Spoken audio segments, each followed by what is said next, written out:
menciptakan langit dan bumi beserta segala isinya. Pada mulanya semua yang diciptakan Allah sungguh amat baik. Allah pun menciptakan manusia segambar dan serupa dengan dirinya. Namun kemudian manusia tergoda oleh bujukan iblis. Manusia tergoda untuk tidak mentaati apa yang Allah perintahkan, membuat manusia jatuh ke dalam dosa. Sikap perbuatan manusia yang telah jatuh dalam dosa sungguh sangat mengerikan. Orientasi manusia hanyalah kepentingan dan keinginan dirinya sendiri. Bahkan Alkitab mencatat pembunuhan pertama terjadi pada keturunan pertama Adam yang disebabkan oleh rasa iri hati, kemudian timbul kebencian hingga terjadi pembunuhan. Manusia berdosa hidup di dalam sifat kedagingannya. Ketamakan, keserakahan, mementingkan diri sendiri, tidak peduli pada orang lain, membuat dunia rusak, dunia dipenuhi kejahatan. Manusia mengeksploitasi alam tanpa peduli akan kerusakan yang dibuatnya, sehingga menimbulkan bencana. Muncul pula berbagai bakteri, virus yang dapat menimbulkan penyakit, bahkan dapat merenggut nyawa manusia. Belum lagi bencana alam yang di luar kemampuan manusia. Gunung meletus, banjir dahsyat, gempa bumi, tsunami dapat memporak-porandakan dunia. Hal-hal buruk ini kemudian mendorong manusia pada situasi krisis ekonomi. Timbul kemiskinan, kelaparan, kesenjangan sosial. Dunia menjadi kacau, menjadi begitu mengerikan. Hari demi hari dunia terasa menuju pada kehancuran. Dunia yang semula diciptakan baik telah menjadi dunia yang sakit. Mengapa Allah membiarkan hal-hal buruk ini terjadi? Mengapa Allah seolah terdiam? Tidak peduli lagikah Allah pada manusia? Dapatkah manusia mengatasi sendiri semua permasalahan ini? Bagaimana umat Kristiani harus menjalani kehidupan dalam dunia yang seperti ini? Tanggal 7, 8, 14, dan 15 Juli, Pendeta Ramli Lumintang akan membahas bagaimana Alkitab memandang tentang kejahatan, bencana, dan kemiskinan. Jangan ketinggalan, catat tanggalnya, serta daftarkan diri saudara untuk mengikuti kelas ini. Dan marilah kita... Ya, selamat malam kepada Bapak Ibu seluruh peserta di Zoom kelas STUJK. Selamat selalu sehat. Dan pada malam hari ini kita berjumpa kembali dan akan membahas kebenaran firman Tuhan tentang kejahatan, dan juga kemiskinan dan bencana. Nah, pada sesi kedua ini juga akan dibahas tentang kemiskinan, lanjutan daripada kemarin. Nah, para peserta mungkin kemarin masih ada yang belum sempat untuk bertanya, bisa menulisnya di WA Group tentang pertanyaan yang kemarin pun masih bisa. Ya, selamat mengikuti para peserta. Waktu selanjutnya saya persilakan untuk Bapak Pendeta Ramli dan buka di dalam doa. Silakan, Pak. Baik, selamat malam dan salam sejahtera di dalam kasih Tuhan kita Yesus Kristus bagi Bapak Ibu, saudara-saudara seiman yang kemarin malam dan malam ini boleh mengikuti pelajaran STUJK yang difasilitasi oleh Majelis dan Hamba Tuhan dari GKIM Hosana. Sekali lagi saya berharap kita sama-sama saling memperlengkapi di dalam pemahaman dan pengertian tentang Alkitab yang berbicara mengenai kejahatan, bencana alam, dan kemiskinan. Namun sebelum kita memulai, mari kita sama-sama memohon pertolongan Tuhan agar malam ini Roh Kudus bekerja meneguhkan kebenaran firman yang boleh kita dengarkan bersama-sama. Mari kita berdoa sebelum memulai sesi ini. Bapa di sorga, kami bersyukur dan berterima kasih untuk kebaikan Tuhan, bahkan kasih setia Tuhan yang tiada pernah henti-hentinya, tiada pernah habis-habisnya Engkau curahkan dalam kehidupan kami semuanya. Kami menyerahkan waktu di depan ini ke dalam tangan Tuhan. Mari Engkau memberkati hamba-Mu yang hina ini, yang tidak mampu, tetapi Roh Kudus bekerja agar apa yang disampaikan boleh meneguhkan iman, membangun iman, dan juga selalu memelihara kami dalam firman dan kebenaran-Mu. Berkati kami juga semua diberikan kemampuan untuk mendengar, memahami, dan juga menyimpan dalam hati dan bertekad melakukan pengajaran ini di dalam kehidupan kami hari lepas hari. Tuhan tolong pimpin dan penyertaan kuasa Roh Kudus selalu ada dan selalu melawat kami pada malam ini. Ini doa dan ucapan syukur kami, dalam nama Tuhan Yesus kami sudah berdoa. Amin. Baik, Bapak Ibu semuanya, malam ini kalau kemarin kita sudah berbicara mengenai, sambil saya siapkan share screen-nya, berbicara mengenai keterkaitan antara dosa dan kejahatan, atau kejahatan dan dosa, dua hal yang tidak mungkin terpisahkan, karena dosa itu pasti selalu akan menghasilkan kejahatan, baik terhadap kejahatan di hadapan Tuhan, maupun kejahatan terhadap sesama, dan bahkan kejahatan terhadap diri sendiri. Nah, malam ini kita masih berbicara mengenai kejahatan, yang poin kedua dan ketiga, yaitu kejahatan yang berkaitan erat dengan pekerjaan kuasa kegelapan. Jadi yang kemarin dosa dan kejahatan, malam ini kejahatan dan pekerjaan kuasa kegelapan, dan kaitan antara kejahatan dan bagaimana Allah yang adil itu mengizinkan kejahatan terjadi di tengah-tengah dunia ini. Bahkan anak-anak Tuhan, orang percaya, juga mengalami kejahatan. Lalu bagaimana Allah berperan di situ? Kristus yang adalah Allah yang omnipoten, maha kuasa, dan juga menunjukkan providensianya, menunjukkan pemeliharaannya terhadap orang-orang jahat, orang-orang yang berbuat kejahatan atas kita. Nah, kita akan mulai yang pertama itu kaitan antara kejahatan dan pekerjaan kuasa kegelapan. Jadi Alkitab membukakan tentang bagaimana kuasa kegelapan ini juga memobilisir, atau dia adalah roh jahat yang selalu berbuat jahat dan yang memakai atau memperalat orang-orang lain untuk berbuat jahat, termasuk sistem negara dan lain sebagainya. Nah, saudara-saudara, kita coba akan memperhatikan yang pertama, asal-usul setan menurut Alkitab. Tentu kita akan telusuri, lalu bagaimana dia dinamakan oleh Alkitab, julukan-julukan apa yang berkaitan juga dengan kejahatan, dan bagaimana kerja kuasa kegelapan khususnya yang berkaitan dengan kejahatan. Nah, yang pertama, asal-usul setan menurut Alkitab. Presuposisi awal ini yang perlu saya tekankan kepada kita semuanya, bahwa Alkitab, segala sesuatu di dalam Alkitab menginformasikan segala sesuatu di langit dan di bumi diciptakan oleh Allah dengan baik atau sungguh baik adanya. Kejadian 1 ayat 31. Ini berarti bahwa menurut Alkitab, Allah tidak menciptakan dosa, dan Allah tidak menciptakan malaikat jahat, dan tidak menciptakan setan yang merupakan motor atau penggerak, pencetus kejahatan di tengah-tengah dunia ini.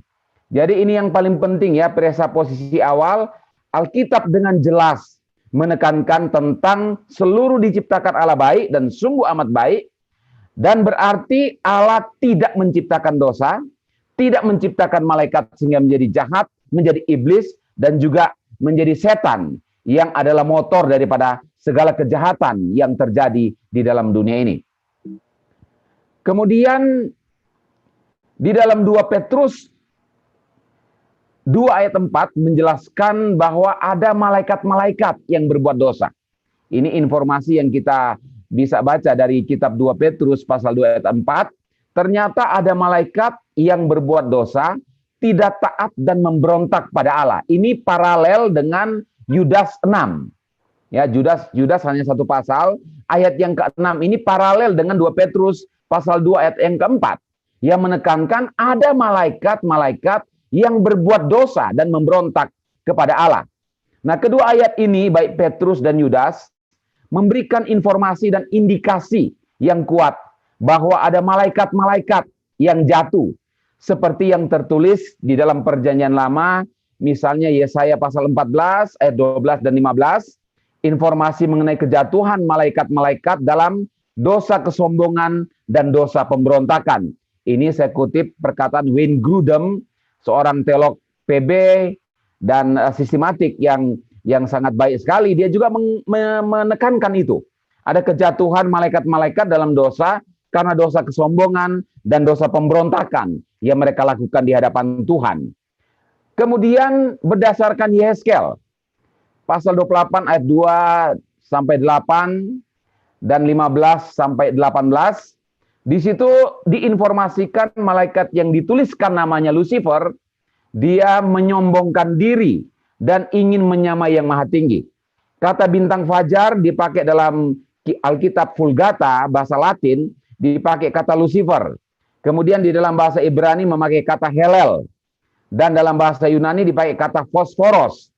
Pengertiannya sama, yaitu bintang fajar atau yang lebih dikenal dengan Lucifer, sebutannya Lucifer. Nah, Lucifer ini kemudian memberontak dan mempengaruhi malaikat-malaikat yang lain agar mengikutinya.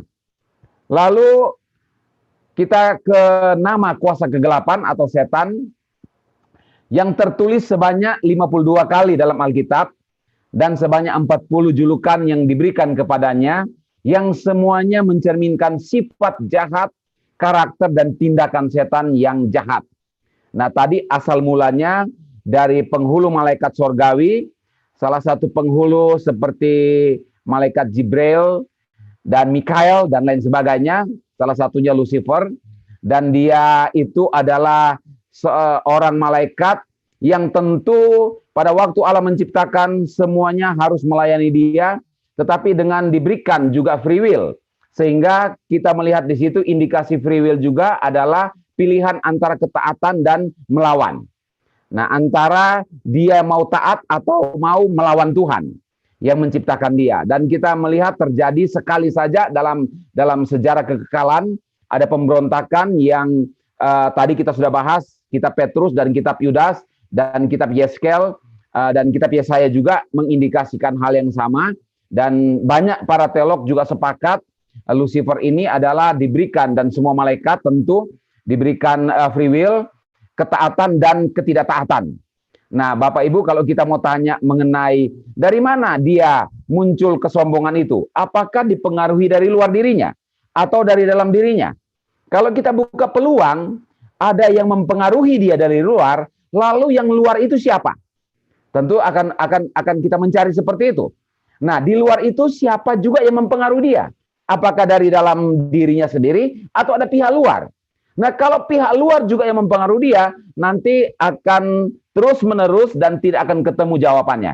Maka saya berani berkata bahwa hatinya memang sudah tidak senang dengan Allah, lalu dia ingin menjadi Allah, dia ingin menyombongkan diri dan merebut takhta daripada Allah sendiri karena ketidaksenangannya. Dan dosa inilah yang memang hampir sama dengan Adam dan Hawa, begitu ya. Pada waktu mereka di Taman Eden, mereka ingin menjadi seperti Allah.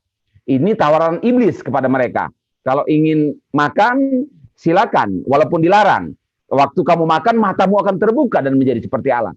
Kira-kira kesombongan ini, ingin menjadi seperti Allah inilah, yang memang terus-menerus diturunkan dari generasi ke generasi.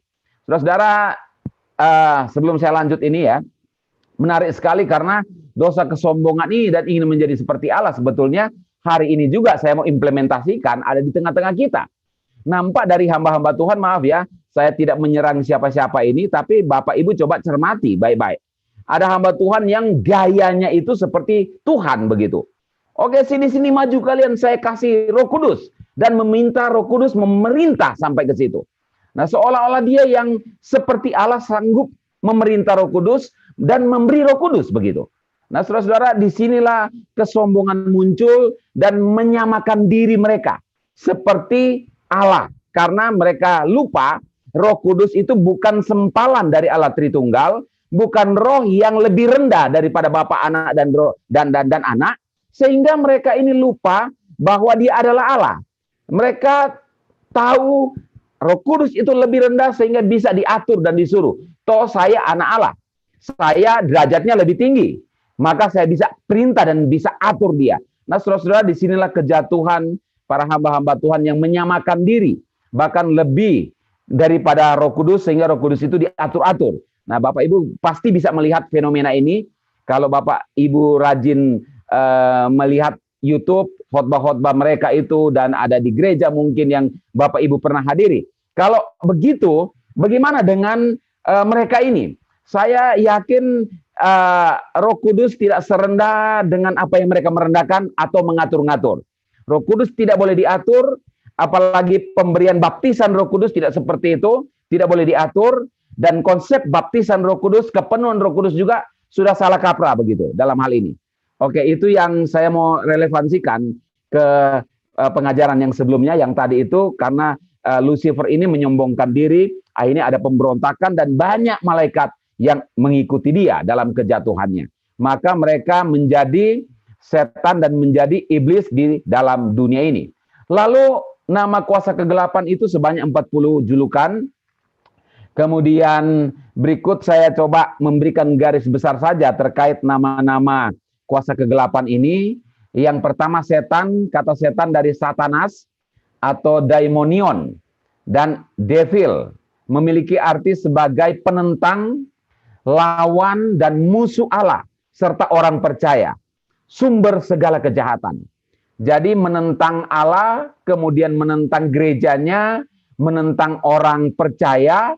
Bapak Ibu, kalau kita dalam hidup ini kadang-kala mengalami banyak kesulitan, mengalami banyak kejahatan, saudara-saudara, itu merupakan satu konfirmasi bahwa kita ini di pihak Tuhan, bukan di pihak iblis. Nah, ini yang saya mau berikan satu pemikiran kepada kita semuanya. Kalau kadang-kala engkau tidak ada masalah, lancar-lancar saja, semua makmur dalam mengiring Tuhan, tidak ada fitnahan karena memberitakan Injil, tidak ada olokan karena sifat kita itu seperti Kristus, begitu, mungkin saja kita lebih mirip ke sana ketimbang mirip ke Tuhan. Karena dunia ini kuasa kegelapan menjadi lawan daripada atau musuh daripada Allah dan orang percaya. Jadi memang apakah kita harus menjadi musuh? Iya. Pada waktu kita memutuskan kita ini anak Tuhan, otomatis kita menjadi musuhnya iblis. Kalau kita tidak menjadi anak Tuhan, otomatis kita adalah sekelompok dengan kuasa kegelapan itu. Nah, ini kira-kira pemahamannya saya mau tarik ke aplikasi. Jadi saudara-saudara, berbahagialah kita jika kadang-kala kita difitnah, kita hina karena iman kita kepada Tuhan. Itu konfirmasi sebetulnya engkau sedang ada di pihak Tuhan, yang mana iblis dan setan membenci engkau. Jadi jangan berkecil hati, tetap setia mengiring Tuhan. Lalu kata iblis dari kata diabolos, bahasa Yunani, artinya pendakwa, penuduh, dan pemfitnah. Salah satu pengaruhnya yaitu mendakwa orang percaya agar meragukan atau khawatir akan keselamatan dalam Yesus. Ini kejahatan spiritual. Iblis membuat kita ragu, begitu ya.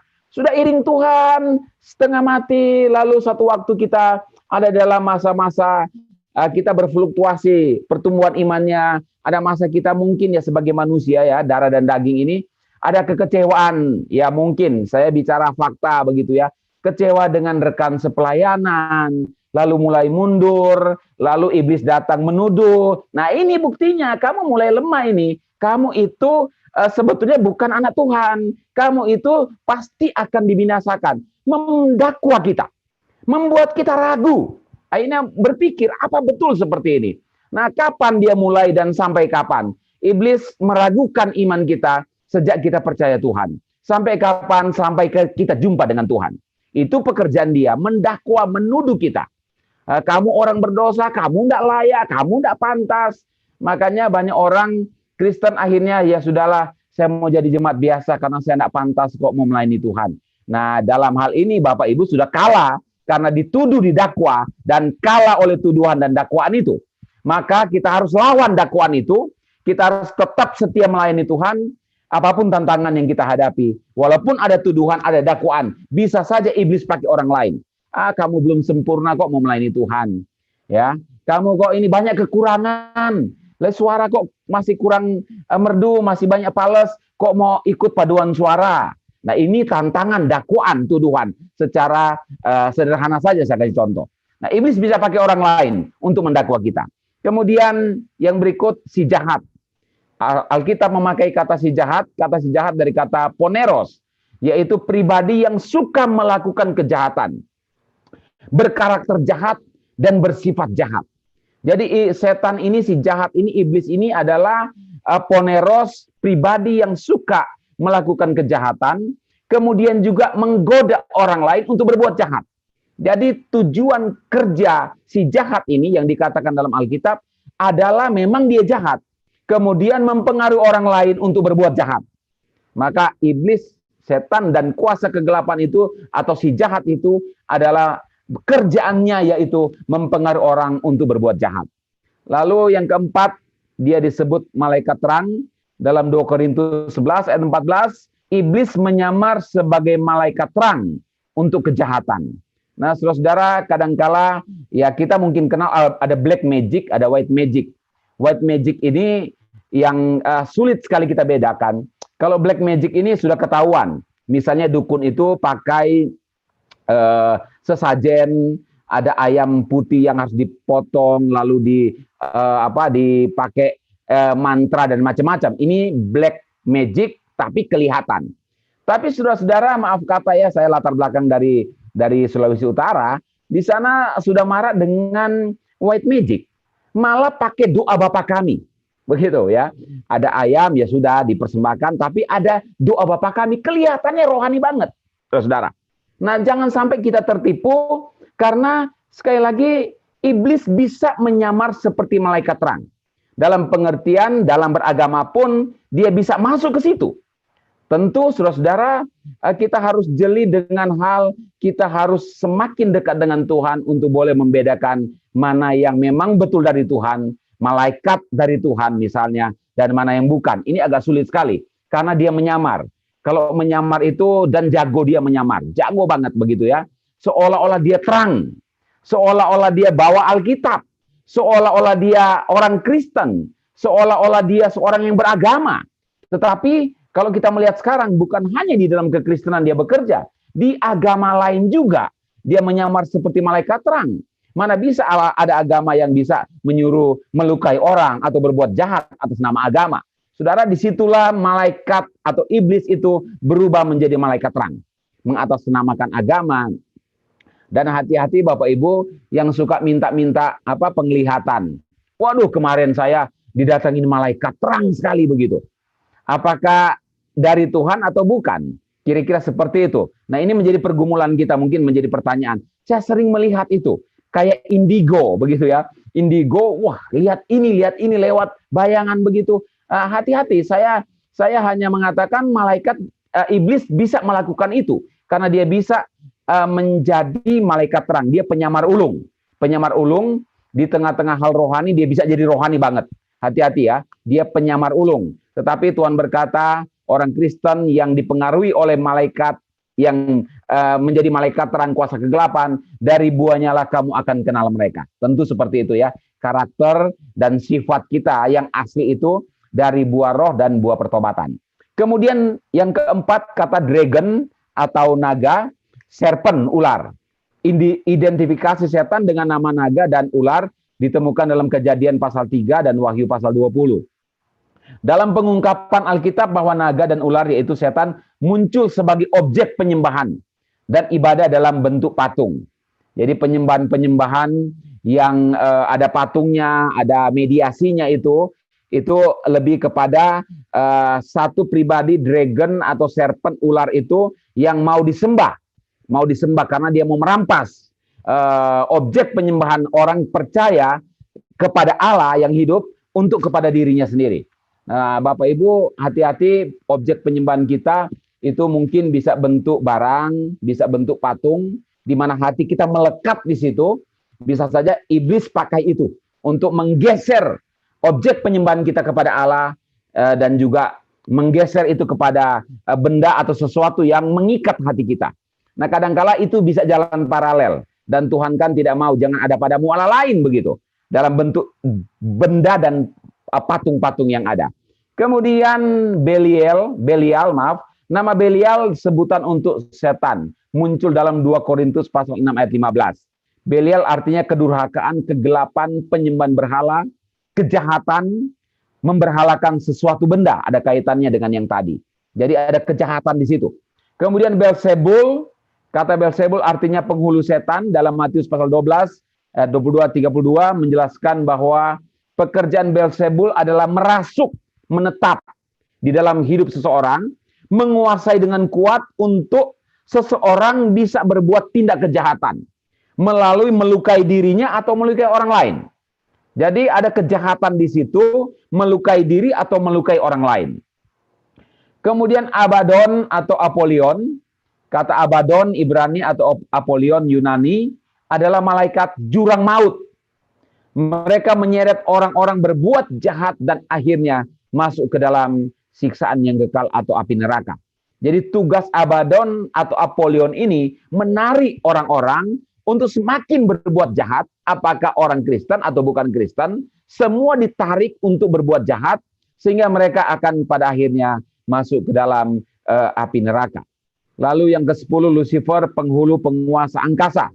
Dalam Efesus pasal 6 ayat 12, setan atau iblis merupakan penguasa, penghulu, dan roh-roh jahat di udara. Dengan segala tipu muslihat untuk menyesatkan banyak orang. Tipu muslihat melalui ajaran atas nama agama dan budaya untuk berbuat jahat.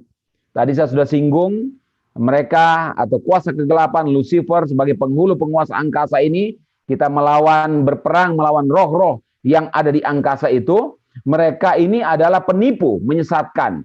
Melalui ajaran sesat, nabi-nabi palsu muncul di mana-mana, ajaran sesat, ajaran palsu muncul di mana-mana. Saudara-saudara, kalau masalah nabi palsu itu sebetulnya memang dari penamaan nabi palsu dan nabi yang tidak palsu. Hanya palsu dan tidak palsu.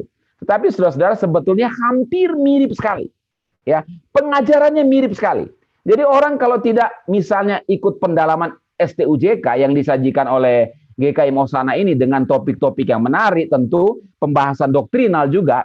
Nah, saudara-saudara, akan sulit sekali kita membedakan mana yang asli dan mana yang palsu. Misalnya saya kasih contoh uang palsu. Saudara, uang palsu itu kalau kasat mata, di terawang, diraba, dan ada 3 metode itu, lalu dilihat dengan ultraviolet, kalau kita tidak hati-hati, maka yang palsu itu bisa kita katakan yang asli. Sama juga dengan pengajaran kuasa kegelapan itu, dia bekerja memunculkan nabi-nabi palsu, berdiri di atas mimbar, membuka Alkitab, padahal ajarannya palsu, lalu kita tidak tahu itu palsu, karena kita tidak mendalami doktrin dan lain sebagainya, pelajaran baik dan benar, maka kita akan terseret ke dalamnya. Maka Bapak Ibu tidak heran, ya muncul banyak ajaran sesat di dalam kekristenan, sejak dari dahulu dan sekarang semakin banyak sekali ajaran-ajaran yang muncul di dalam kekristenan. Karena Lucifer, penghulu penguasa angkasa itu memutarbalikkan melalui ajaran, memakai nama atas agama, termasuk budaya. Pada akhirnya untuk apa sih?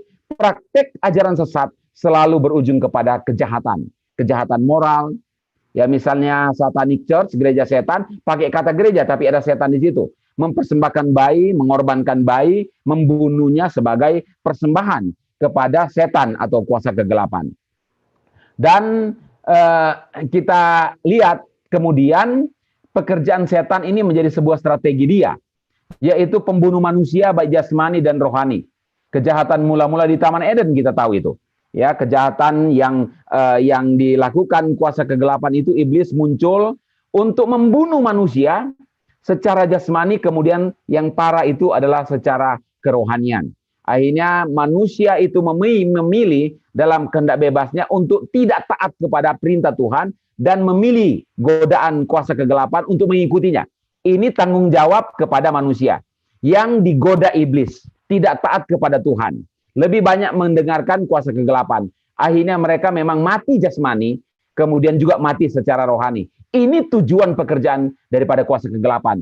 Membunuh secara fisik, jasmani, juga membunuh secara kerohanian. Ini yang paling menakutkan. Dia bekerja supaya rohani kita mandek, rohani kita drop, bahkan rohani kita habis di dalam kehidupan kita, dalam pertumbuhan iman kita. Kemudian penggoda agar manusia berbuat dosa, dia pembohong, pemutar balik kebenaran. Sebab dia adalah bapa pembohong dari semulanya. Kemudian penipu yang menghancurkan pendakwa, yang tadi saya sudah katakan, yaitu menuduh orang percaya. Kemudian pemalsu, peniru ulung yang barusan tadi juga. Dia bisa meniru seperti malaikat terang, memalsukan ajaran-ajaran yang seolah-olah berdasarkan Alkitab tetapi bukan. Memakai Alkitab dan lain sebagainya. Penghujat melawan Tuhan, penyesat melalui nabi palsu dan ajaran palsu. Kemudian pekerjaan setan yang paling utama yaitu sebagai pembunuh. Sekali lagi, dia menguasai pikiran hati manusia agar melakukan kejahatan. Tentu pada akhirnya ada pembunuhan di sana, baik mungkin dirinya sendiri, kena depresi dan lain sebagainya karena berhubungan dengan kuasa kegelapan, atau membunuh orang lain dengan praktek kuasa kegelapan.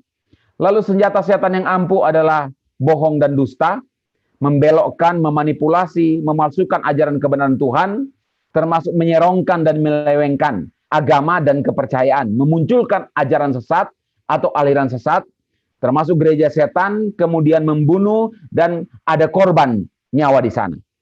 Kemudian yang kedua, setan merusak baik tubuh dan hidup manusia dengan penyakit, bahkan sampai pada kematian.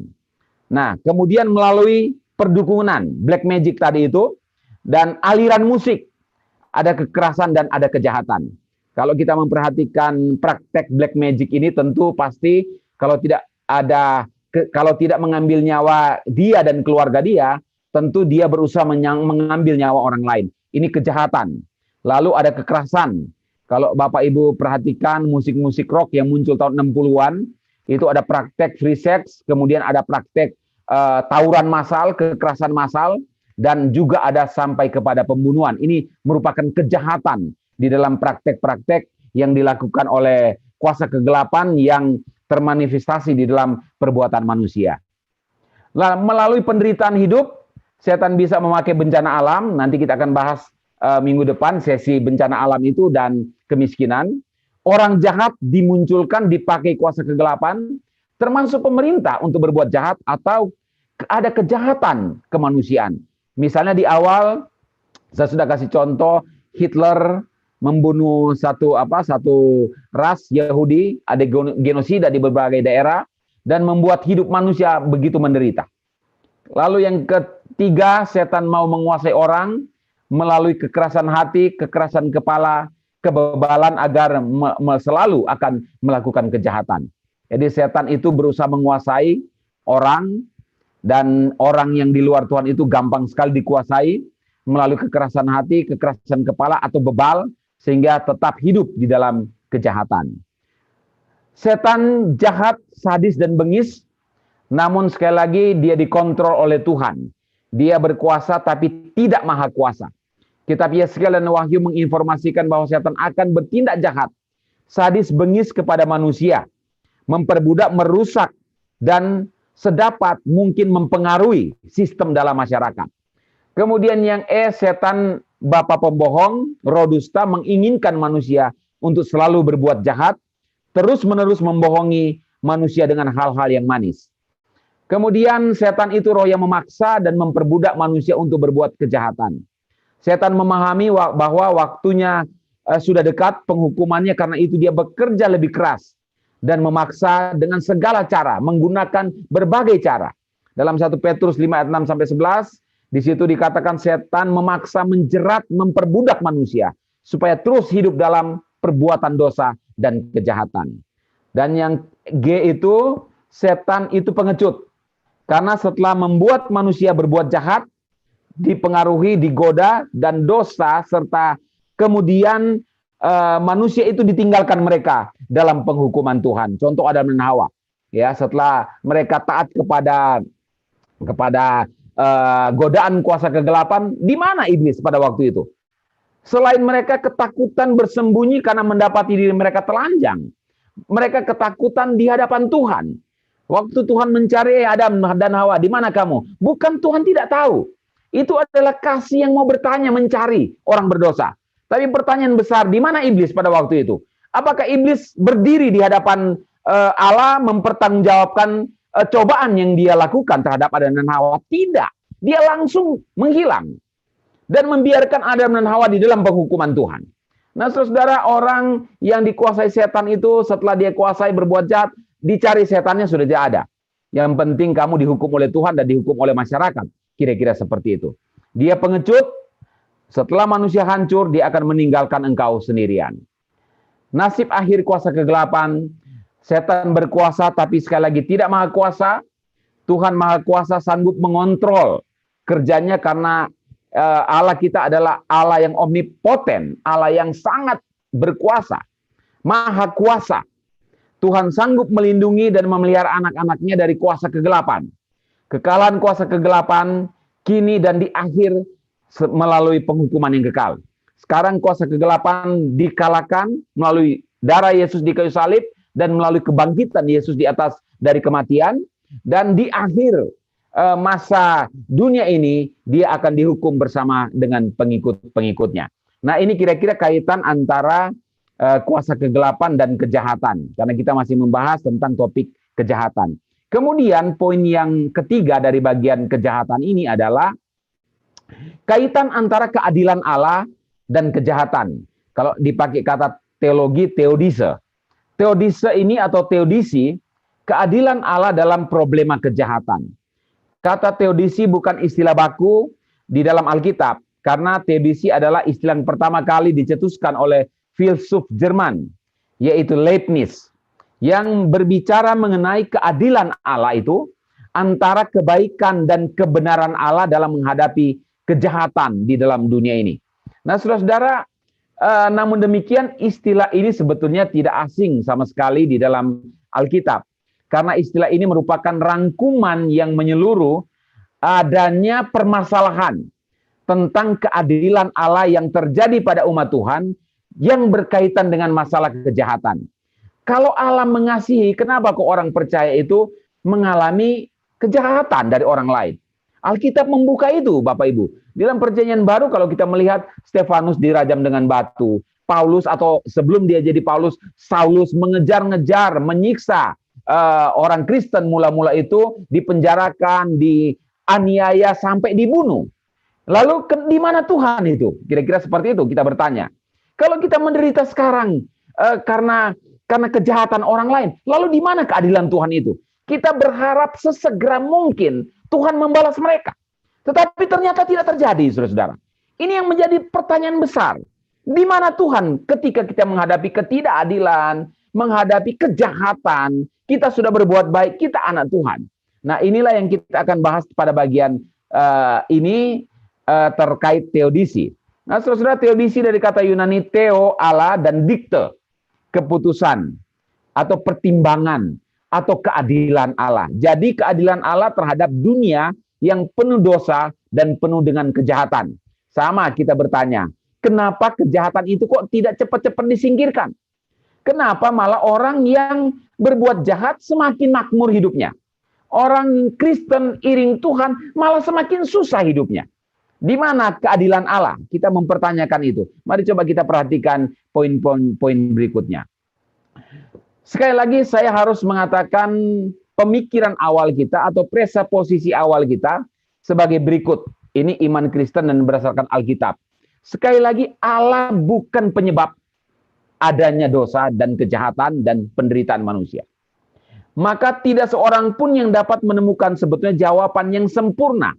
Sekali lagi, kalau Alkitab mau berikan terbuka apa adanya untuk kita, ada, Alkitab siapkan. Tetapi untuk sempurna, saat ini Alkitab tidak berikan itu. Kenapa? Karena nanti waktu jumpa muka dengan muka, kita baru disebut sempurna. Di dalam dunia ini tidak ada yang sempurna berkaitan dengan menjawab masalah kejahatan. Kalau keselamatan satu-satunya di dalam Kristus itu sudah sempurna, ya, sudah sempurna. Tidak boleh ada tawar-menawar lagi, di luar Kristus ada keselamatan, tidak boleh. Itu sudah final karena core iman Kristen. Misalnya juga Alkitab. Alkitab kita sudah sempurna. Sudah sempurna Kejadian sampai Wahyu, tidak boleh ditambah, tidak boleh dikurang dengan Alkitab atau kitab-kitab yang lain. Itu yang saya mengerti, saya pahami. Kalau core iman Kristen, Yesus Kristus satunya juru selamat, kemudian juga Alkitab adalah firman Allah, itu sudah sempurna untuk kita saat ini yang kita bisa pakai. Tetapi masalah kejahatan, masalah pergumulan kita yang kadangkala tidak ada jawaban. Orang sakit, kok kita anak Tuhan, kenapa sakit? Kenapa menderita? Dan tidak ada mujizat, tidak ada kesembuhan. Sampai kita dipanggil Tuhan. Ini kan suatu pertanyaan besar bagi kita semuanya. Ini yang saya maksudkan, tidak ada jawaban yang sempurna yang Tuhan mau buka. Namun apa yang C ini, jika yang kita inginkan adalah kekuatan untuk tetap percaya di tengah penderitaan dan kejahatan, maka Alkitab memberikan secara berlimpah jawabannya. Kalau kita butuhkan sekarang ini, Tuhan saya kok menderita, saya sakit, saya dikhianati orang, saya dijahati orang. Kalau kita untuk mendapatkan kekuatan, topangan, untuk bertahan di dalam penderitaan dan kejahatan orang lain, maka Alkitab memberikan jawaban secara melimpah. Nah, saudara, sesungguhnya Alkitab banyak berbicara tentang problema kejahatan. Dan bisa dengan pasti kita dapat menyimpulkan bahwa Alkitab secara keseluruhan menyampaikan dari awal itu problema kejahatan. Dari Kejadian pasal 3 itu sudah ada problema kejahatan. Pasal 4 Kain membunuh Habel. Pasal 5 ada keturunan yang jahat. Ya, ada keturunan anak-anak Allah dan anak-anak si jahat. Pasal 6 ada Nuh, di zaman dia begitu jahat, ada menara Babel, dan seterusnya. Sampai kitab Wahyu, sesungguhnya berbicara tentang hal kejahatan. Problema kejahatan yang ada di dalam dunia ini. Dan tentu bagaimana rencana Allah memelihara orang percaya terhadap kejahatan dan menang atasnya. Bertahan, setia, sabar, tekun, Tuhan kasih kekuatan dan menang atasnya, artinya kita tidak pernah undur dari Tuhan, sekalipun kita mengalami sengsara, penderitaan, kejahatan, dan ketidakadilan di dalam dunia ini. Nah, ada beberapa teori teodise pembelaan kepada keadilan Allah dan kejahatan dalam dunia ini. Yang pertama, saudara, pembelaan tentang ketidaknyataan kejahatan. Ada satu agama B, saya singkat saja B, dia mengatakan kejahatan itu ilusi sebetulnya. Kejahatan itu tidak ada di dalam dunia ini. Itu hanya sebuah ilusi saja. Kalau kita menderita pun itu nanti juga kita tetap bertahan berbuat baik, akan ada reinkarnasi. Kemarin saya sudah singgung itu. Nanti moga-moga kamu jadi raja, dilahirkan kembali. Begitu, ini reinkarnasi dan inkarnasi sangat berbeda. Itu sangat berbeda total. Inkarnasi Allah jadi manusia di dalam Yesus Kristus, reinkarnasi bukan seperti itu.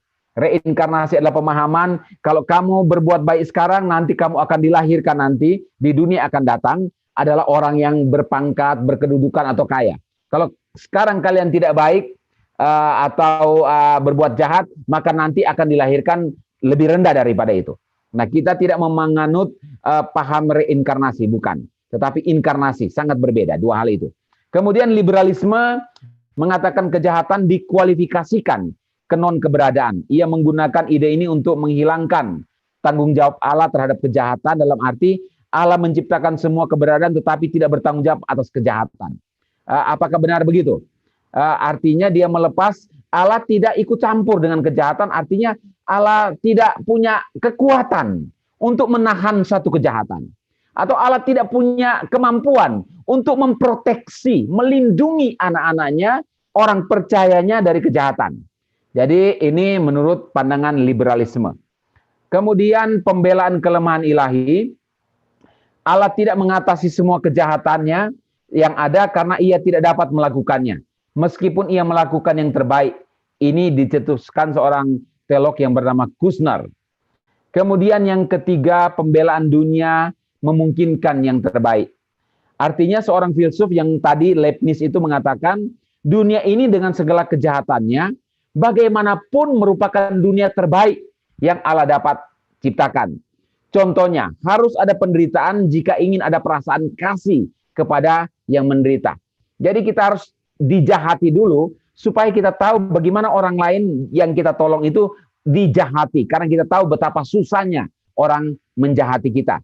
Atau kita menderita dulu supaya kita boleh menolong orang yang sedang mengalami penderitaan, karena kita sudah pernah menderita. Nah, ini adalah pembelaan dunia yang mungkin, yang terbaik. Oke, ada kejahatan, ada penderitaan, supaya kita tahu apa arti kejahatan dan ada penderitaan. Kira-kira seperti itu pemikiran daripada Leibniz ini. Lalu pembelaan kehendak bebas, kejahatan terjadi karena pilihan bebas dari manusia. Pilihan bebas tersebut tidak dalam arti dikontrol atau diizinkan oleh Allah. Jadi kebebasan ini, free will manusia itu betul-betul dipraktekkan, manusia menjadi seperti Allah, punya pilihan yang Allah tidak bisa ikut campur. Jadi karena pilihan manusia salah, maka kejahatan itu muncul. Lebih banyak dia menggunakan pilihannya untuk berbuat jahat ketimbang berbuat baik. Lalu pembelaan pembentukan karakter, bahwa manusia diciptakan dalam keadaan moral yang tidak dewasa. Karena manusia harus menjadi dewasa penuh, perlu baginya mengalami berbagai penderitaan yang dihasilkan oleh kejahatan. Ini teori dari John Hicks, seorang teolog pluralis Asia. Jadi perlu adanya pembentukan sebuah karakter. Karena manusia itu tidak dewasa, maka harus mengalami penderitaan oleh karena kejahatan, supaya melalui penderitaan dan kejahatan itu, orang itu menjadi dewasa dalam kehidupan ini. Kemudian yang keenam, pembelaan lingkungan yang stabil. C.S. Lewis menyatakan bahwa suatu lingkungan yang stabil adalah penting bagi kehidupan manusia demi kebahagiaan. Namun sebuah lingkungan yang stabil terbuka kemungkinan bagi adanya kejahatan. Misalnya hukum gravitasi tidak akan dicabut hanya untuk sementara bila hanya untuk menyelamatkan kita supaya kita tidak terjatuh dari tangga. Jadi Tuhan izinkan itu ada supaya kita mencapai kedewasaan, kebahagiaan demi kebahagiaan kita, karena ada lingkungan yang stabil. Artinya ada kebaikan dan ada kejahatan. Stabil. Kalau hanya kebaikan saja tidak stabil bagi C.S. Lewis seperti itu. Selanjutnya, pembelaan kausa tidak langsung. Berpandangan bahwa karena Allah merupakan kausa tidak langsung, ketimbang kausa langsung, Allah jauh ya, jauh dari seperti teori deisme. Allah menciptakan dunia ini seperti jam, dia putar satu kali lalu dia taruh dan dia berdiri dari jauh hanya melihat jam itu berjalan sendiri. Dan biarlah takdir yang ada di situ yang berjalan antara kebaikan dan kejahatan. Nah, maka ia tidak menanggulangi kesalahan dan kejahatan yang ada di dalam dunia ini. Misalnya atau contohnya, Allah adalah kausa tertinggi dari buku yang saya tulis, tetapi dia bukanlah penulisnya. Maka penulisnya adalah saya. Oleh karena itu, sayalah yang bertanggung jawab atas buku saya tersebut dan bukan Allah. Ini Gordon Clark yang berkata demikian. Jadi Allah itu ya sudah menciptakan dunia, ada kejahatan dan dia tidak bisa apa-apa, dia biarkan berjalan sendiri. Karena yang bertanggung jawab itu adalah manusia di dalamnya. Lalu yang berikut, kita masuk ke konsep Alkitab mengenai kejahatan dan penderitaan, teodisi Alkitab. Ada 3 hal yang akan kita bahas berkaitan dengan pernyataan Alkitab mengenai kejahatan. Yang pertama, sekali lagi, Allah adalah standar bagi tindakannya. Jadi kita tidak boleh memakai standar terhadap tindakan Allah sendiri. Jadi kita menghakimi Allah kalau begitu. Maka Allah adalah standar bagi semua tindakannya di dalam dunia ini. Di dalam Alkitab tidak pernah menyebutkan bahwa Allah berhutang kepada kita, suatu penjelasan tentang apa yang dilakukannya, tidak. Alkitab cukup membuka, tapi Bapak Ibu, Alkitab ini ada yang bersifat rahasia. Saya sudah pernah mungkin ingatkan di kelas STJK juga, tapi sekarang saya mau review lagi. Sumbangsi R.C. Sproul terhadap pendekatan kita terhadap Alkitab. Ada rahasia atau yang disebut dengan misteri, dan ada yang sifatnya paradoks. Paradoks ini kelihatannya seolah-olah bertentangan, tetapi dengan kajian eksegese, dengan kajian hermeneutika, maka yang bertentangan ini seolah-olah ternyata tidak juga bertentangan. Nah, hal ini banyak dipakai oleh orang beragama lain menyerang kekristenan. Ya, karena mereka memakai yang paradoks. Karena itu orang Kristen harus belajar banyak hermeneutika, eksegese, baca Alkitab, baca buku, supaya menemukan jawaban yang paradoks ini. Karena paradoks ada jawaban setelah kita kaji. Tetapi misteri, menurut R.C. Sproul, itu tidak ada jawaban sama sekali, namanya misteri. Kalau ada jawabannya bukan misteri. Bapak Ibu, di Alkitab banyak misteri. Termasuk di dalam dunia ini. Jangankan di Alkitab. Di dalam dunia ini juga banyak misteri. Misalnya pesawat MH berapa itu? Punya Malaysia. Sampai sekarang belum ketemu. Namanya misteri. Nanti mungkin satu waktu kalau ketemu sudah tidak misteri lagi. Tetapi sampai detik ini itu misteri. Misalnya Ratu Pantai Selatan, Nyi Roro Kidul. Itu misteri atau mitos atau fakta? Itu sebuah misteri. Tidak bisa dibuktikan secara ilmiah. Itu hanya mitos. Dan kalaupun ada, tidak bisa dibuktikan. Namanya itu misteri. Tidak bisa dibuktikan dan diungkapkan. Nah, misteri apa lagi dalam dunia ini? Besok mau jadi apa? Kita tidak tahu. Itu misteri. Begitu. Ya, peramal aja ditanya besok, dia tidak tahu apa yang akan terjadi. Yang meramal masa depan. Ternyata juga meleset, banyak meleset begitu. Karena itu misteri yang Tuhan memang tidak buka. Lalu kematian kita itu misteri. Dan misteri tentang kedatangan Kristus kembali. Itu misteri. Tidak ada orang yang tahu satupun tentang hari kedatangan Tuhan yang kedua kali. Jadi ada banyak misteri di dalam Alkitab. yang kita harus memberikan penghargaan dan penghormatan kepada Allah Tritunggal tentang misteri ini. Kalau ada yang coba masuk ke misteri tentang Allah, misalnya kedatangan Tuhan yang kedua kali dia tentukan 1 Oktober tahun 2021, maka pasti dia salah. Karena dia sudah masuk ke ranah misteri Tuhan.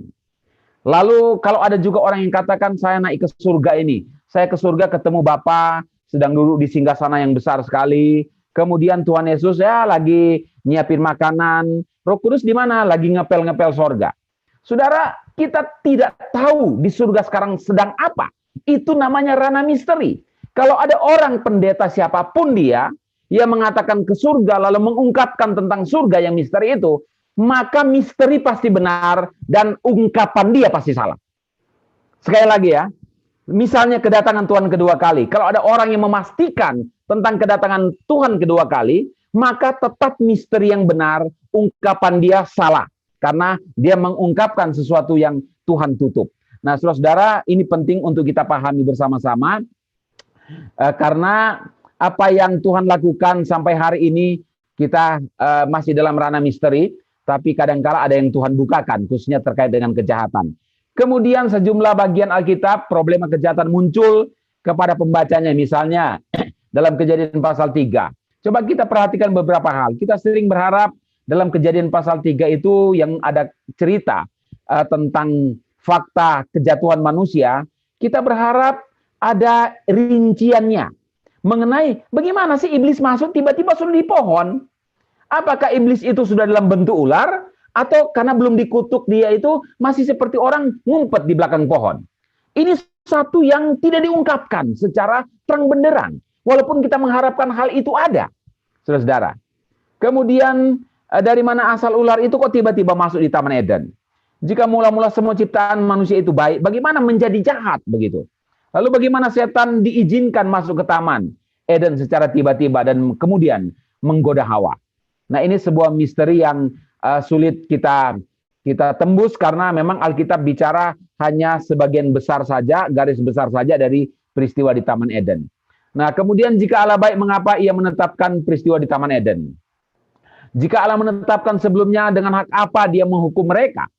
Ketika Adam jatuh dalam dosa, memunculkan problema kejahatan dan mempersalahkan Allah yang sudah memberikan Hawa kepada dia. Maka kamu kasih perempuan ke saya yang godain saya, akhirnya saya ikut makan begitu. Akhirnya kan seperti itu ya. Sudah tahu salah, tidak minta maaf, tapi menyalahkan yang lain.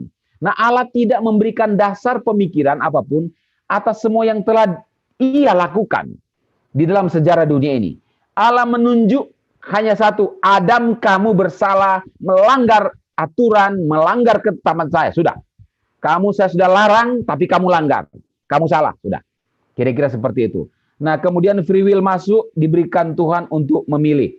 Free will manusia itu diberikan Tuhan untuk memilih yang baik dan jahat. Tuhan tidak membatasi manusia seperti robot, maka dia kasih free will itu, sudah dikatakan tidak boleh makan, jangan makan, ini larangan, tapi pilihan manusia. Dia melanggar ketetapan atau perintah Tuhan itu. Lalu Alkitab memberikan kita suatu perspektif yang baru. Ya, ada 3 pembahasan. Pertama, sekarang ini masa menunggu, fakta kejahatan dan penderitaan memang ada. Umat Tuhan diuji melalui perjalanan waktu, baik waktu sejarah dalam dunia ini maupun waktu kehidupan kita yang bervariasi. Ada yang umur panjang, ada yang sebentar sudah tidak ada lagi. Walaupun demikian, umat Tuhan diuji melalui perjalanan waktu. Nabi-nabi yang telah menderita pun mengalami kejahatan, dan dalam waktu yang begitu lama, PL, kemudian di PB, murid-murid Tuhan, rasul-rasul Tuhan juga mengalami kejahatan. Mereka tetap menunggu dan menunggu. Semua orang Kristen dalam sejarah gereja, termasuk mungkin kita, ya, kita melihat ketidakadilan dalam negara ini, misalnya koruptor semakin kaya di luar Tuhan. Kok kita iring Tuhan semakin susah hidupnya? Kadang-kala begitu ya, memunculkan pertanyaan ketidakadilan. Dan inilah waktu menunggu kita. Kadang-kala Tuhan tidak langsung jawab. Ada kalanya namun dalam penantian bahkan sampai akhir hayat Tuhan tidak pernah menjawab pertanyaan kita ini. Kenapa kok orang jahat semakin subur? Saya iring Tuhan semakin sulit. Terkadang kala pertanyaan ini kita tidak bisa mendapatkan jawaban. Namun saya juga boleh katakan ada yang mendapatkan jawaban sehingga dia boleh bertahan. Dan saya punya keyakinan ada kekuatan yang Tuhan berikan, ada support, dukungan Roh Kudus yang ada di dalam kehidupan kita yang sedang mengalami penderitaan dan kejahatan dalam dunia ini. Secara hidden hand. Allah bekerja dengan tangan yang tidak kelihatan. Namun ada karya Tuhan di dalam kehidupan orang percaya seperti itu. Lalu yang kedua, masa sekarang Alkitab menggunakan problema kejahatan dari perspektif teosentris. Dari sudut pandang Allah, dari titik tolak Allah dan dirinya, dan antroposentris dari kita sebagai anak Tuhan. Tujuan tertinggi Allah bagi manusia adalah keselamatan dan tentu kebahagiaan kita.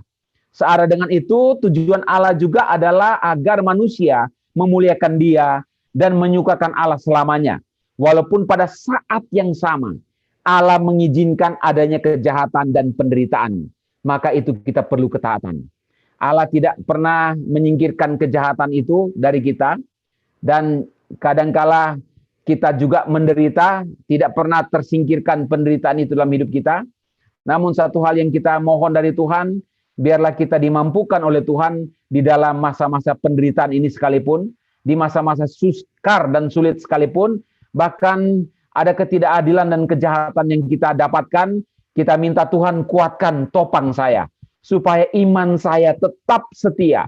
Di tengah-tengah kesulitan hidup ini, ada penderitaan, ada masalah, ada pergumulan, jangan tinggalkan Tuhan, minta belas kasihan Tuhan, karena Tuhan merendah hidup kita.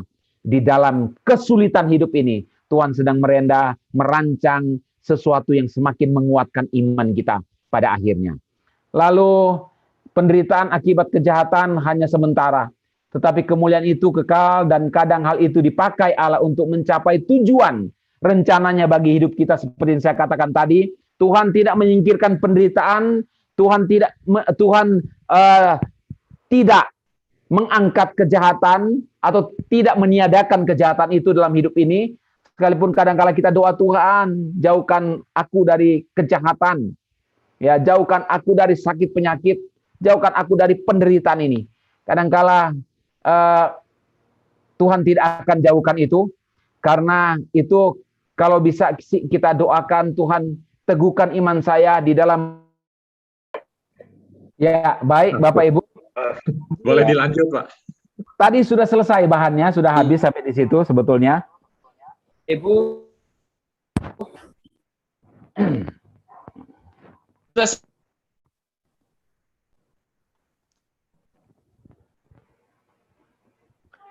Ya, baik Bapak Ibu. Ya, baik.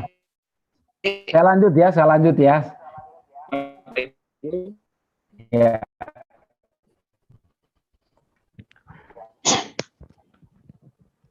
Ya, baik. Ya. Ini saya lanjut ya.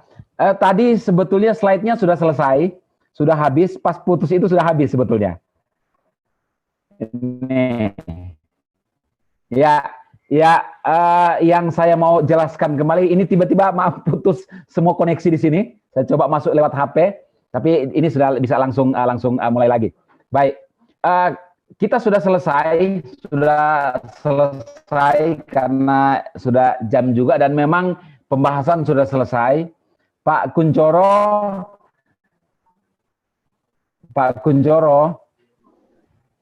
Baik, Pak. Iya. Ya, baik. Bagaimana, Pak? Baik, Pak Kunchoro. Kita doa ya. Tadi memang sudah slide terakhir dan memang sudah 1 jam. Tiba-tiba putus. Sudah selesai sebetulnya. Lewatkan. Ya. Ya, boleh. Ini yang terakhir kita bahas. Tidak ada yang terlewat. Kita berdoa sebelum masuk ke tanya jawab gitu ya. Baik. Baik, silakan, Pak. Ya, oke. Baik, Bapak Ibu, mari kita berdoa. Tuhan, terima kasih untuk bahan dari materi yang ada. Ya, apa yang telah dipaparkan ini, dan kami akan masuk ke tanya jawab. Kiranya juga Tuhan kami, dalam nama Tuhan Yesus kami berdoa. Oke, mari Pak Kunchoro. Baik, terima kasih kepada seluruh peserta yang sudah mengikuti Zoom kelas ini. Saat ini kita masuk ke dalam sesi pertanyaan. Ini Pak, ada pertanyaan yang berkaitan dengan kondisi suasana saat ini yang dialami di seluruh dunia, Pak. Ya, nah begini pertanyaannya. Ada anak Tuhan berdoa untuk tempat kerjanya dengan mengoleskan minyak di beberapa tempat. Hanya sebagai media saja, supaya Tuhan melindungi karyawannya dari virus COVID dan kuasa roh jahat yang mungkin mengganggu. Apakah dibolehkan? Sebaiknya bagaimana? Ya.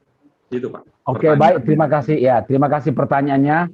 Ya. Pertama, saya coba menjawab dari perspektif atau dari sisi logika sebelum masuk ke Alkitab. Kira-kira corona takut dengan minyak itu? Kira-kira begitu kan, itu pertanyaannya. Kira-kira minyak itu bisa memberikan apa? Berkatkah, memproteksi? Nah, kira-kira begitu. Lalu yang ketiga, apakah Tuhan tidak maha hadir sehingga dia memakai minyak itu sebagai mediasi?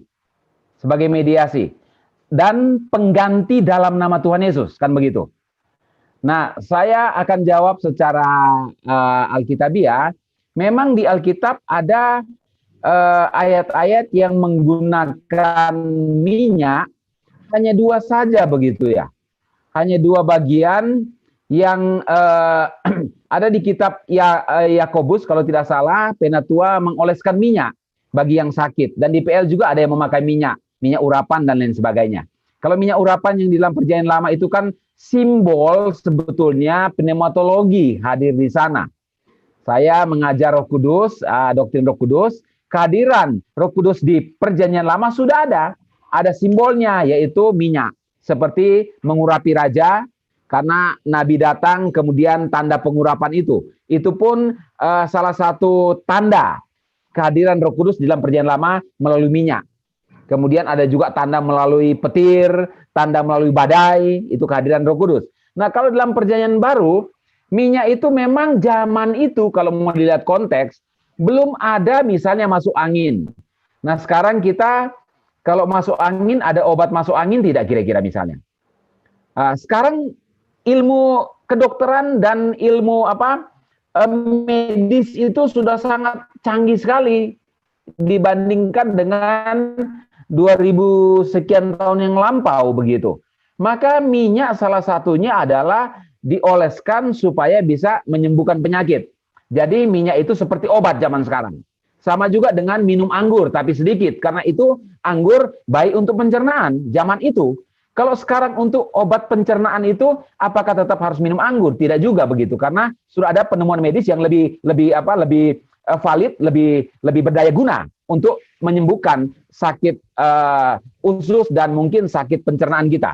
Nah, maka fungsi minyak ini sebetulnya tidak lebih berkhasiat dari obat. Ini yang kedua. Yang ketiga, kalau kita klaim Tuhan memakai obat minyak itu menjadi mediasi, untuk apa Tuhan bilang usir setan dalam namaku? Untuk apa Tuhan bilang berdoalah kepadaku karena aku ini sumber berkat dan sumber kesuksesan? Kira-kira seperti itu. Ya, jadi saya tidak setuju dan menolak penggunaan mediasi menyembuhkan orang pakai minyak. Saya tidak mau pakai minyak karena dalam nama Yesus itu sudah sangat cukup sekali. Sama dengan Petrus dan murid-murid, kami emas perak tidak punya, tetapi dalam nama Yesus, hai orang lumpuh bangkit dan berdiri. Kuasa nama Yesus itu yang menjadi fokus kita, bukan lagi kepada minyak yang menjadi mediasi. Saya pikir jangan sampai kita di alam bawah sadar kita dalam ilmu psikologi itu ada psikosomatis. Ya, lebih aman dengan minyak ketimbang lebih aman beriman kepada Tuhan Yesus, kan begitu. Jangan sampai minyak ini menggeser iman kita atau tumpang tindih dengan iman kita. Wah, pakai minyak kan beriman. Saya pikir iman yang sejati tidak perlu pakai mediasi, tidak perlu ada minyak dan lain sebagainya. Ya beriman, definisi iman apa sih? Iman percaya sekalipun tidak melihat, percaya sekalipun belum mengalami, percaya sekalipun belum ada bukti. Ini iman. Kalau ada bukti, kalau melihat, kalau ada alatnya, apakah itu iman namanya? Tidak. Ya, coba Thomas ketemu Tuhan Yesus, dia mau cucukkan jarinya, ada bukti mengalami, baru dia percaya Yesus bangkit. Tapi Tuhan Yesus katakan, berbahagialah mereka yang percaya sekalipun tidak melihat. Ini iman yang sejati.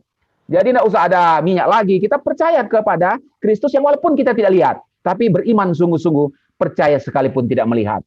Nah, mungkin itu Pak Kuncoro jawaban saya atas pertanyaan minyak itu tidak usah dipakai. Mungkin Bapak Ibu sudah terpengaruh dengan psikosomatis, buang psikosomatis itu, pengaruh kampanye minyak ini membawa berkat, dioleskan tidak ada kejahatan, dioleskan bebas dari segala mara bahaya dan penyakit di luar itu membuang Tuhan Yesus. Hati-hati itu. Atau memakai Tuhan Yesus juga, tapi kan ini menduakan hati. Jangan ada padamu Allah lain, kan begitu, ada berhala lain. Nah ini mungkin yang saya mau tekankan, kita tidak boleh menduakan Yesus dalam hidup kita. Termasuk minyak urapan itu. Tidak boleh menggantikan Yesus, atau tidak boleh disandingkan dengan Tuhan Yesus. Tuhan Yesus harus satu saja yang kita sembah. Oke, kira-kira itu Pak Kuncoro, terima kasih ya. Oke, mungkin dengan kuasa Tuhan yang lebih besar daripada segalanya, bisa melindungi seluruh karyawannya. Berdoa dengan iman ya Pak. Amin, amin. Ya doa, puasa, rajin beribadah. Saya pikir Tuhan tidak meninggalkan umatnya yang setia kepada Dia. Kadangkala begini ya, kalau kita lihat di Matius pasal 7, adakah anak yang minta roti dikasih kalajengking? Itu loh. Kan begitu. Artinya apa? Kamu pun belum minta, ya kamu nggak usah minta, saya pasti kasih itu. Ini kira-kira aplikasi dari mana mungkin orang tuanya kalau anak minta roti dikasih kalajengking. Kira-kira seperti itu.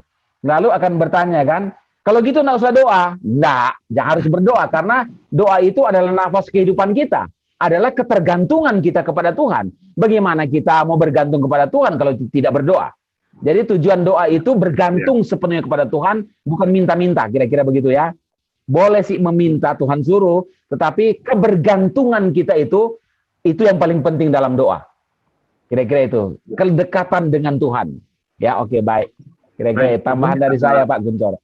Ya, ini baik, ada pertanyaan lagi Pak ya. Saat roh jahat merasuk manusia untuk berbuat jahat, ya, melukai orang lain, sampai membunuh. Nah, apakah dia dalam keadaan sadar atau tidak? Nah, bila tidak sadar, manusia itu tidak dapat diminta pertanggungjawaban atas tindakannya. Nah, itu pertanyaannya, Pak. Jelas? Ya, ada dua hal ya di sini ya. Ya, jelas. Ada dua hal yang saya mau jawab. Saya pernah pelayanan pelepasan orang yang kerasukan roh jahat. Memang orang yang betul-betul dirasuk oleh roh jahat itu adalah orang yang memang dikuasai penuh, total. Ya, enggak tahu, kesadarannya hilang, kedua, lalu dia juga perbuatannya itu semua bukan lagi dia, suaranya sudah beralih, tindakannya juga sudah bukan dia lagi, kekuatannya. Ini dikuasai secara total. Jadi kalau dikuasai secara total, memang orang ini bisa saja dia memakai dia untuk berbuat jahat, membunuh misalnya. Tetapi berjumpa dengan Tuhan Yesus, roh jahat, anak yang dikuasai oleh Beelzebul itu nggak bisa apa-apa lagi begitu. Ya kadang-kala dia melukai diri, membanting diri ke api, tidak terbakar. Ini penguasaan setan ini tidak membuat dia, memperalat dia untuk membunuh orang, bukan itu. Ini total, dikuasai total ya. Ya, kehilangan kesadaran, kemudian kehilangan rasa malu, ada kekebalan di sana. Nah, yang kedua, yang dikuasai tidak total. Artinya dia berhubungan dengan kuasa kegelapan, kedukun misalnya, untuk mencelakai orang lain. Lalu bawa jimat pakai jimat. untuk keberanian. Lalu memang kuasa kegelapan membonceng dia, lalu dia membunuh. Kemudian apakah iblis yang disalahkan? Dibawa ke hakim, iblis yang pakai saya. Tidak boleh juga begitu. Karena kesadaran keterlibatan dengan kuasa kegelapan ini muncul dari pribadi yang mau membalas dendam orang lain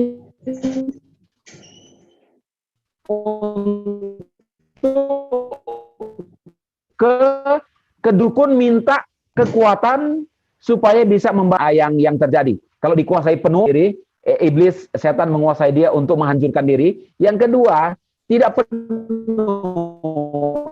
Artinya dia punya kesadaran pemikiran. Saya mau balas dendam, mau bunuh orang ini, kemudian dia ke dukun, minta jimat, minta kekebalan, dan dia bunuh. Maka dia harus bertanggung jawab. Kira-kira itu Pak Kunchoro, saya mau jawab ya pertanyaannya. Baik, terima kasih. Ini ada pertanyaan seperti begini, Pak. Bagaimana pandangan Bapak tentang pemimpin gereja Katolik Paus Fransiskus menyetujui perubahan doa Bapa Kami dengan mengkoreksi kalimat di paragraf terakhir yang bunyinya, janganlah membawa kami ke dalam pencobaan. Menjadi janganlah membiarkan kami jatuh ke dalam pencobaan. Alasan Paus Fransiskus adalah terjemahan ini tidak baik karena menyebut Tuhan yang menyebabkan pencobaan. Nah, orang yang membawa Anda ke dalam pencobaan adalah setan.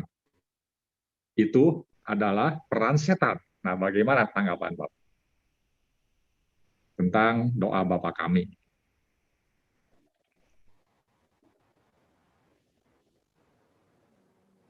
Cukup jelas, Pak? Memang saya tetap harus memegang terjemahan bahasa hukum. Ya, ya, suara saya kedengaran, Pak Kunchoro? Kedengaran. Cuma ada sedikit terputus-putus, Pak.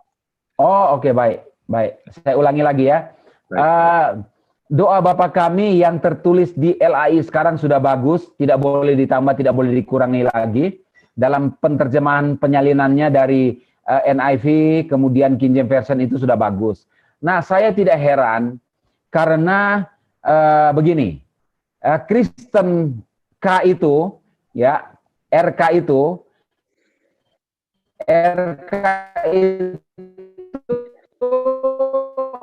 tidak menempatkan hanya Alkitab saja. Tetapi mereka ada kitab tambahan, ya, berupa yang dalam salinan Vulgata tadi bahasa Latin itu, ada kitab Tobit, ada kitab Yudit, ada kitab yang lain. Dan begini, di dalam sistem anarki pemerintahan itu kan secara susunan pemerintahan itu, maka ini sudah beda dengan kita. Kalau di dalam gereja kita sinode atau PGI atau PGLII atau apapun itu, Alkitab itu menjadi sesuatu yang paling tinggi. Paling tinggi yang menaungi semuanya. Itu Alkitab, PL dan PB. Tidak boleh tambah, tidak kurang, 39 dan 27 kitab PB. Begitu ya. Itu yang menjadi pengukur, menjadi hakim. Tapi kalau Katolik bukan itu yang paling tinggi. RK ini bukan itu yang paling tinggi. Yang paling tinggi adalah apa? Sabda Paus, yaitu melalui papal bula. Papal bula itu apa? Firman Paus. Jadi kalau Paus bilang A, semua harus ikut dari atas ke bawah A. Ya, paling tinggi papal bula. Di bawah papal bula itu masih ada tradisi-tradisi. Di bawah tradisi-tradisi itu ada aturan-aturan dari kardinal dan keuskupan. Nah, Alkitab di mana? Alkitab ditempatkan di bawah. Karena itu merupakan tulisan yang harus ditafsirkan lagi dan perlu dipertanyakan, dan tidak boleh hanya tertutup kepada 66 kitab, tetapi ada kitab-kitab yang lain juga begitu ya, yang harus dimasukkan menjadi satu kanon. Maka kalau mereka mengganti sana sini, saya tidak heran karena struktur gerejanya memperbolehkan. Kalau kitab tidak boleh. Sekali lagi, kalau kitab tidak boleh. Alkitab itu sudah harga mati begitu. Sinode tidak boleh mengganti. Rapat PGI tidak boleh mengganti karena sola scriptura. Kalau mereka mengganti begitu, sah-sah saja. Karena memang struktur mereka begitu. Saya tidak heran begitu ya.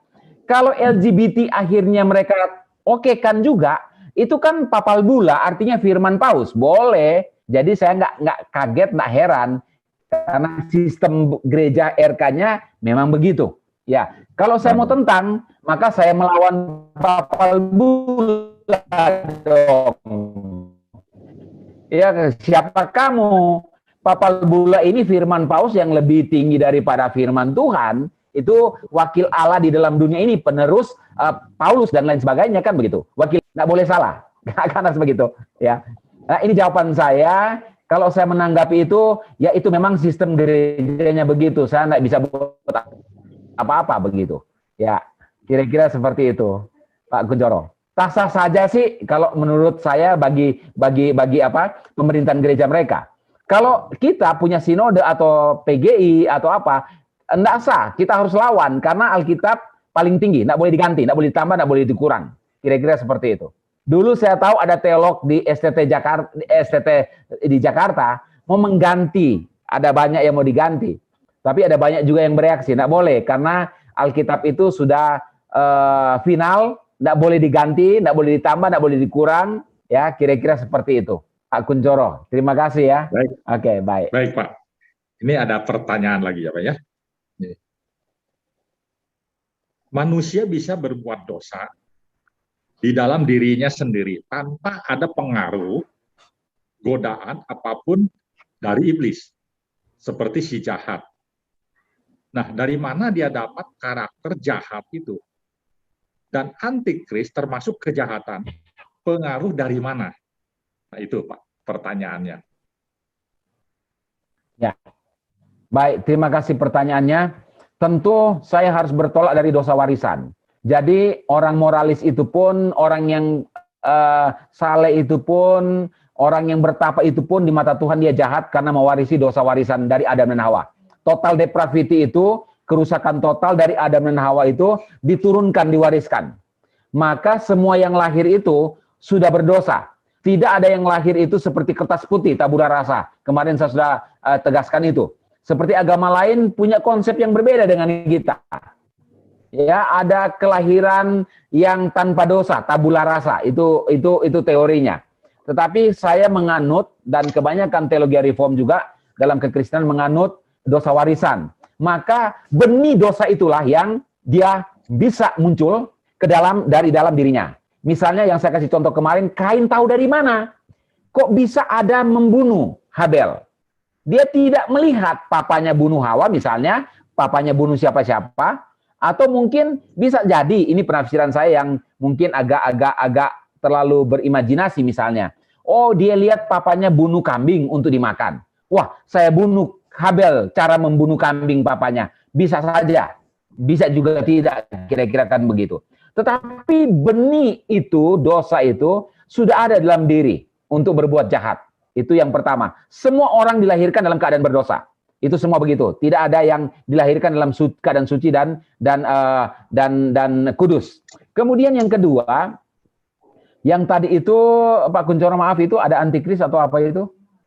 Nah, dari mana karakter jahat itu? Ya. Antikris termasuk kejahatan. Pengaruh dari mana? Ya, tentu yang tadi dosa warisan. Yang kedua itu ada pengaruh lingkungan. Ya, melihat orang tawuran, ikut tawuran. Ya, melihat orang menipu, ikut menipu. Tentu semuanya berdasar dari total depravity. Sudah ada benih dosa yang dilahirkan, yang melekat erat dalam setiap hidup manusia. Karena itulah Yesus mati di kayu salib untuk menebus dosa-dosa kita itu, yang tidak bisa kita bereskan sendiri, yang mengikuti dan melekat erat. Maka begini, berkaitan dengan antikris itu, dosa dari mana dosa itu menjadi antikris? Kira-kira pertanyaan ini saya mau jawab begini, apakah antikris itu yang kita ikuti atau kita mau jadi antikris? Nah, karena itu antikris itu adalah sebetulnya di dalam sistem juga di dalam orang yang membenci, menganti, ya, antikan itu lawan, yang melawan kekristenan. Karena kehadiran orang Kristen di dunia ini adalah representase kehadiran Kristus di dalam hidup kita bagi dunia ini. Nah, kalau ada orang yang membenci kita, apakah boleh dikatakan dia antikris? Ya, bisa saja begitu, karena dia membenci pengikut Kristus, yang dia membenci Kristus juga, yang dia ungkapkan di dalam membenci pengikut-pengikut Kristus. Dari mana itu datang? Ya tentu dari kerjaan si jahat, kuasa kegelapan yang anti dengan Kristus, begitu. Mungkin dia tidak sadari, tetapi salah satu pekerjaan antikris adalah si jahat itu sangat membenci Allah sejak kekekalan. Membenci Allah waktu dia memberontak itu, kemudian datang ke dunia ini, iblis dan setan, ratusan roh-roh jahat manifestasinya itu, ya itu semua adalah musuh Kristus, termasuk otomatis musuh orang percaya.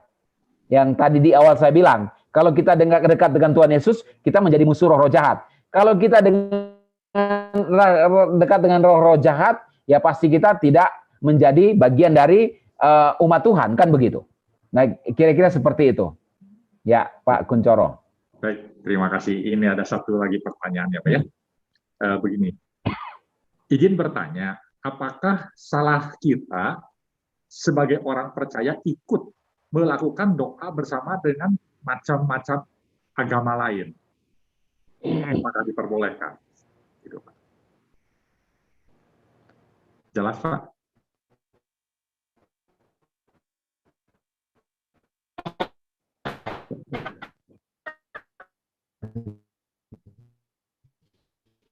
Terputus-putus, Pak. Ini mungkin jaringannya ya.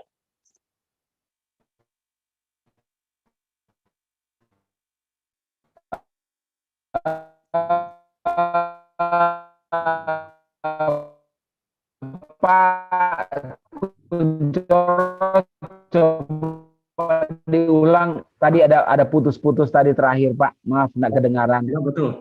Terputus-putus, Pak. Oke, saya ulangi, Pak ya. Halo, Pak. Halo, Ya, Pak. jelas, Pak? Terputus-putus ya. Suara saya jelas, Mungkin Pak? jaringan.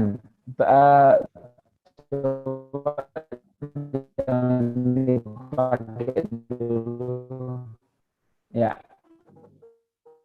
Halo, suara saya jelas, Pak? Lancar kedengarannya? Oke. Ini sudah kedengaran, Doro. Halo.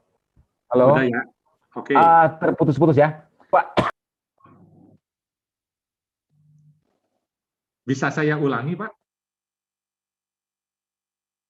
Bisa terdengar dengan jelas? Halo. Ya, sudah bisa, Pak. Pakai 2 aja. Ini coba. Oke. Oke, Ya. saya ulangi ya, Pak ya, Tadi pertanyaannya. ada putus. Sudah. Oke. Oke, baik. Ini di mute dulu. Baik, Gimana mute ya? Oke, baik. Biar ganti. bisa saya mulai? Baik, Pak Kuncoro, mari, Pak. Oke. Nah, izin bertanya, apakah salah kita sebagai orang percaya ikut melakukan doa bersama dengan macam-macam agama lain? Nah, itu pertanyaannya, Pak. Terima kasih pertanyaannya. Saya mau menjawab dari 2 sisi ya. Kalau ini karena acara kerukunan antar umat beragama, saya pun hadir di sana dan saya akan secara inklusif tindakan kita. Sekali lagi begini, orang Kristen itu harus ada 3 ya. Pertama itu eksklusif. Imannya harus eksklusif, hanya Yesus satu-satunya juru selamat, tidak boleh dikompromikan. Yang kedua, tindakan inklusif. Inklusif tindakannya, bukan doktrinnya. Artinya kita bernegara ini bertetangga dengan agama-agama lain, dengan aliran kepercayaan, maka kita juga harus datang, tidak boleh eksklusif dalam tindakan. Ya. Kemudian ada pluralis. Pluralis ini adalah mengawinkan semua agama menjadi satu, semua agama benar. Nah, ini yang paling bahaya. Maka saya mau usulkan begini, kalau kita punya doktrin Yesus satu-satunya juru selamat harus eksklusif. Alkitab satu-satunya, ya sola-sola itu ya, sola scriptura, sola fide, sola gracia, sola Christo, soli Deo gloria, ini eksklusif, tidak boleh ditawar-tawar. Tetapi untuk kehadiran kita di tengah-tengah masyarakat yang majemuk ini, kita harus punya tindakan yang inklusif, terbuka begitu ya. Terbuka. Nah, lalu sekarang kita masuk ke doa di dalam agama-agama. Kalau saya hadiri acara pertemuan, misalnya kerukunan antar umat beragama, lalu diadakan doa bersama, maka saya akan berdoa dengan iman saya kepada Tuhan Yesus. Saya tidak mau doa dengan iman agama lain. Nanti saya dianggap pengkhianat oleh mereka. Kamu kok datang Kristen, tetapi kok ternyata bukan Kristen. Kira-kira kan begitu. Ya kan? Sama juga dengan mereka. Nanti kita curigai, kamu jadilah orang Islam, jadilah orang beragama dengan sejati. Sudah, nggak usah ikut-ikut kita. Kalau mau hanya mempermainkan agama, kita sama-sama menghargai agama lain. Dan kalau dia tidak lahir baru sungguh-sungguh, saya pasti akan larang. Tidak boleh berdoa dengan agama kita kalau kamu hanya mempermainkan. Kira-kira begitu. Saya sangat menghargai agamamu. Kita sangat menghargai agama perbedaan kita. Nah, di sini tindakan inklusif itu. Perlu inklusif, terbuka begitu. Kecuali dia sudah bertobat, ya jangan lagi doa agama lamamu kan. Sekarang doa dalam nama Tuhan Yesus, kan begitu. Itu dua hal yang berbeda. Kalau dia belum bertobat, saya tidak berani menyuruh berdoa di dalam agama saya kalau tidak saya namanya pelecehan agama. Nggak boleh. Sama pun sebaliknya, dia tidak boleh memaksakan agama dia ke saya. Tidak boleh, itu ada pelanggaran undang-undang di situ. Saling menghargai bukan berarti ikut tenggelam di dalam dan mengajak, bukan itu. Jadi sekali lagi, kehadiran kita di sana saling menghargai, dia tidak boleh memaksa dan saya tidak memaksa dia. Kita berdoa kepada Tuhan Yesus, bukan semua agama kita datang doain, itulah namanya itu toleransi, bukan itu toleransi. Itu pengkhianat namanya. Dan agama lain pun tidak akan mau kita seperti itu. Pasti itu. Wah, ini pengkhianat. Kan begitu. Kira-kira ini pandangan saya, eksklusif dan inklusif ini penting sekali. Jadi kita membaur dengan mereka. Kita membaur dengan mereka tanpa mengkompromikan iman kita yang sejati kepada mereka. Ya, kira-kira. Dan mereka juga jangan sampai kita tarik-tarik juga. Jadilah seorang beragama yang sejati menurut agamamu. Nanti kalau kamu bertobat, saya akan tolong kamu. Kalau dalam posisimu sekarang, saya menghargai kamu. Kan harusnya seperti itu ya. Nah, kira-kira ini jawaban saya, Pak Guncoro. Baik, terima kasih, Pak. Ya. Ya. Mungkin ini waktu juga yang memisahkan kita, ya, Pak ya. Nah, kepada seluruh peserta, bila masih ada pertanyaan, ya masih bisa dilanjut besok karena saat ini jaringan yang tidak begitu bagus, Pak ya. Gitu, terputus-putus. Iya. Mereka salah pengertian. Tapi puji Tuhan Iya. Oh, begitu. Tadi puji Tuhan sudah berakhir materinya lalu putus, sudah terakhir itu. Saya sudah mau doa, tapi lengkap lah semua materi. Oke, baik. Kepada seluruh peserta kami ucapkan terima kasih dan selamat malam. Sampai jumpa di minggu depan tanggal 14 dan tanggal 15 Juli dengan jam yang sama. Ya, terima kasih, selamat malam.